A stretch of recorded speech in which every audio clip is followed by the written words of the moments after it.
Aujourd'hui, samedi, est le deuxième jour de la neuvième de Noël.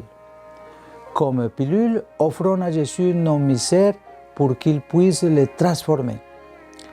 La généalogie de Jésus écrite par Matthieu est retrouvée au chapitre 1 du verset 1 au 17, cherche à maintenir vivante dans la foi des chrétiens la condition humaine de Jésus et à établir ainsi son origine, sa mission et sa destinée.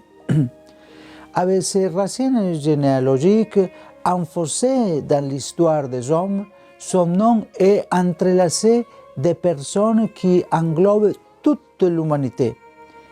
Il est né dans une famille et tant comme et ils l'ont vu grandir et mourir. Il y avait un nom et un prénom. Ses contemporains l'ont vu et ils l'avaient côtoyé.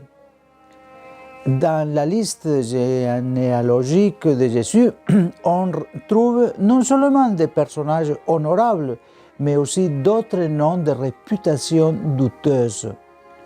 Ainsi, Jésus assume notre humanité avec toutes ses misères et ses grandeurs.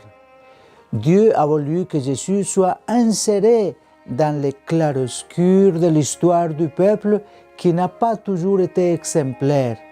Il était le fils d'Abraham et le fils de David. Son nom est lié à des personnages qui occupent le sommet du peuple élu. Avec Jésus, l'humanité a atteint son quota le plus élevé.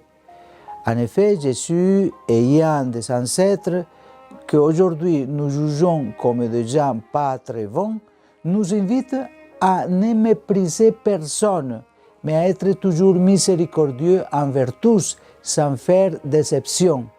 Jésus lui-même a vécu ainsi, ses favoris étaient les pécheurs, les exclus.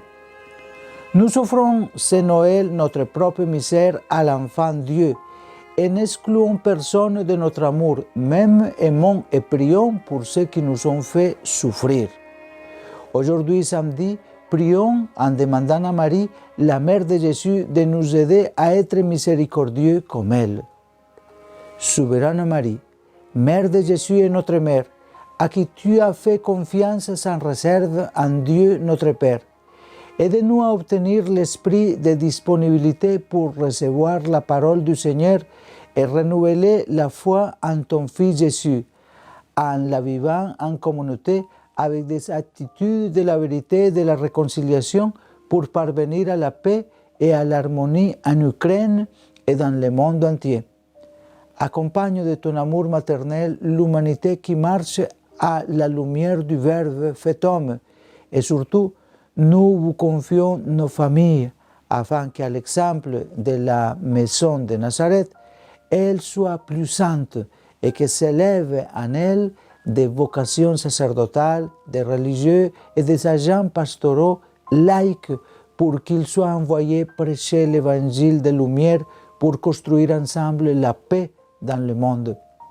Marie, Mère de l'Église, fais-nous célébrer Noël avec joie, simplicité et amour, comme tu l'as vécu avec ton époux Saint Joseph.